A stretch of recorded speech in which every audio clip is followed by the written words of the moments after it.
Una en punto de la tarde, seguimos dando caña, pero nos vamos ahora hasta Brasil, donde este fin de semana hemos visto unas impresionantes imágenes de una multitudinaria, lo siguiente, manifestación contra Lula da Silva. Miles y miles de personas se han congregado en Sao Paulo respondiendo a la convocatoria del expresidente brasileño Bolsonaro. El exmandatario hizo un llamamiento a una manifestación pacífica en defensa del Estado de Derecho democrático y negó cualquier intento de golpe en relación a la investigación sobre un supuesto intento de golpe de Estado para evitar su derrota electoral en 2022 contra el actual presidente Lula da Silva. Bolsonaro fue interrogado días antes de la marcha por la Policía Federal en Brasilia sobre las acusaciones antes mencionadas. Se le acusa a él y sus colaboradores. El exdirigente brasileño guardó silencio ante las preguntas de los agentes. Bolsonaro fue inhabilitado políticamente hasta 2030 por el Tribunal Superior Electoral, fecha en la que podrá disputar de nuevo unas elecciones. Tanto los paulistas como ciudadanos de diferentes partes del país respondieron y mostraron su apoyo a Bolsonaro, a la vez que existe un descontento con las políticas de Lula da Silva y la persecución a sus opositores, hechos por los que se reclama una falta de democracia. Durante la marcha se pudieron ver muchas banderas de Israel para apoyar al Estado judío. Lula apoyó a Hamas y comparó la actuación de las fuerzas israelíes en Gaza con lo hecho por Hitler contra los judíos en la Segunda Guerra Mundial. Israel reconoció a Lula da Silva persona non grata y por lo que parece muchos brasileños comparten la misma idea. Precisamente tenemos conexión en directo con Eduardo Bolsonaro. Muy buenas tardes. Buenas tardes, muchas gracias. ¿Qué fue lo que llevó ayer a la gente a salir a las calles? Porque a vista de todos parece que Brasil está viviendo una completa dictadura.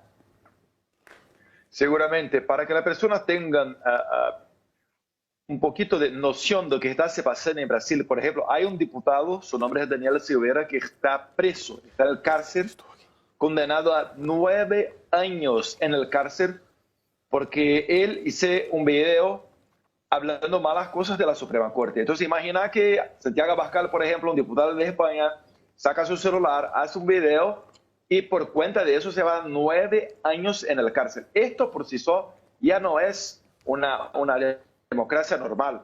Pero podemos ir un poquito más adelante. Por ejemplo, Bolsonaro, mi padre, está teniendo una investigación contra él porque él se acercó demasiado de una ballena en el mar.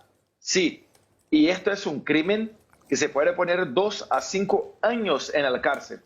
Y se fue la ministra del Medio Ambiente de Lula da Silva quien denunció a Bolsonaro. Entonces, las cosas que están se pasando en Brasil son inimaginables. Le quería preguntar también por el papel del Supremo Tribunal Federal.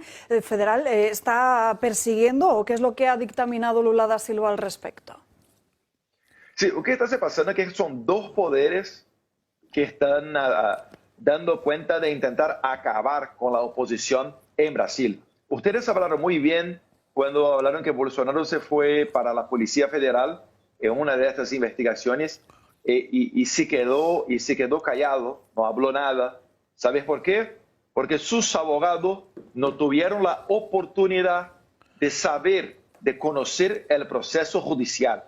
Entonces, en Brasil no hay más el debido proceso legal, no hay más la amplia defensa y es muy raro que se pueda encontrar en Brasil algún abogado, juez que esté hablando en favor de todo eso. Mismo los de izquierdas, los que tienen vergüenza en la cara, no se ponen a defender todo eso que está se pasando en Brasil, que está muy claro. Y la prueba que está muy claro que está se pasando en Brasil es que estas personas se fueron para las calles, mismo que puedan ir al cárcel por cuenta de eso. Un poquito de cómo se pasó en 8 de enero. La izquierda amenazó, habló, mira, si se vuelven a las calles, se van todos para el cárcel, como se pasó en enero el año pasado en Brasil. Entonces, cuando las personas se llegan y salen a las calles, es decir, no soportan más lo que está se pasando en Brasil. Este fin de semana, además, ha estado en la conferencia de conservadores con Abascal, Milei y también con Donald Trump. ¿Qué importancia tiene la victoria de Donald Trump en Estados Unidos para el país?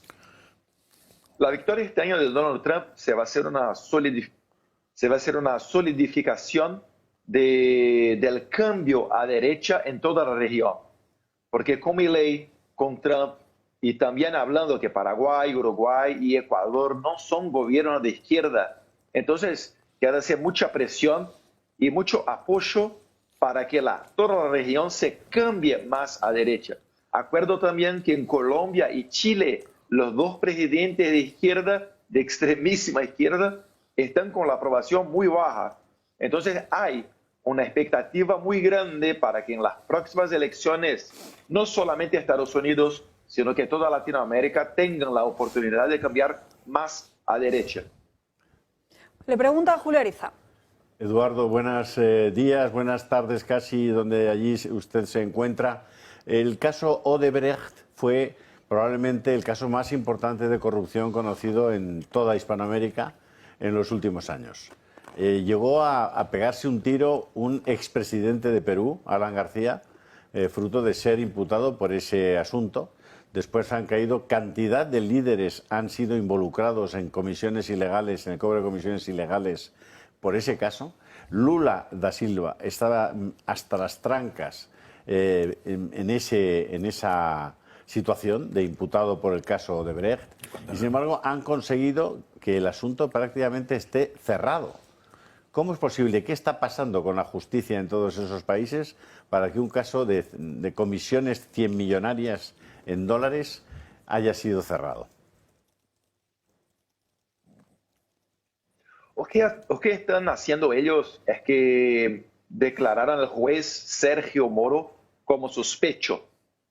El juez Sergio Moro se fue quien puso adelante esta operación. Esta operación no, se fue el primer juez a poner condenas en contra Lula da Silva, los dueños de Odebrecht y todos estos. Por hablar que es sospecho, entonces todo que se fue producido vuelta desde el cero. Entonces, todos ellos están libres, todos ellos tienen la oportunidad, muchos de ellos, incluso de intentar candidatarse de nuevo en las próximas elecciones, y así están haciendo. Pero mira que la corrupción que se empezó a esta investigación en Brasil se fue muy lejos.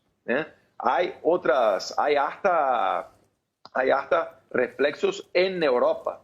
Si te acuerdas de Sócrates también en Portugal, y si se va un poquito más adelante, hablando aún de esta involucración internacional de corrupción, llega hasta el Pollo Carvajal, que hace un rato atrás estaba preso en España y hablando sobre cómo se pasaba incluso plata para partidos de Italia, de España, y utilización de las embajadas en toda esta trama, este esquema de corrupción. Entonces, lamentablemente, Brasil está volviendo 10 años para atrás y los corruptos, como Lula, por ejemplo, que tienen condena por corrupción y lavaje de dinero, tienen la oportunidad de volver al escenario político, lamentablemente. Don Eduardo, ¿nadie puede parar en Brasil al señor Alexandre de Moraes? Este es muy complicado, Julio, porque si la Suprema Corte es quien está haciendo las cosas, no hay otro tribunal para hacer una apelación. Por eso que nosotros estamos buscando el escenario internacional, yendo a CIPEC en Estados Unidos, hablando con ustedes aquí de España, a quien agradezco la oportunidad. Estamos intentando hacer una presión, porque realmente la Suprema Corte, quien constitucionalmente podría pararlos, sería el Senado Federal. Los senadores son las personas que pueden hacer el impeachment de este jueces de la Suprema Corte. Notoriamente de un juez que está haciendo prácticamente todo eso, que es Alexandre de Moraes. Pero los senadores son quien juega, quien hace juicio de los senadores, es la Suprema Corte. Entonces seguramente muchos también tienen miedo de tomar una actitud en contra de la Suprema Corte. Y yo me pregunto, en un país como el suyo, donde hay, usted lo acaba de explicar, un diputado en ejercicio, en la cárcel, condenado a 8 años por un delito de opinión, un delito contra, digamos, su propia libertad política, su propia libertad de expresión. Hemos conocido muy recientemente el caso de Navalny en Rusia, que ha acabado muy mal con probablemente el asesinato de este opositor. Es decir, en Brasil tenemos a diputados y a políticos en la cárcel y otros imputados por motivos políticos.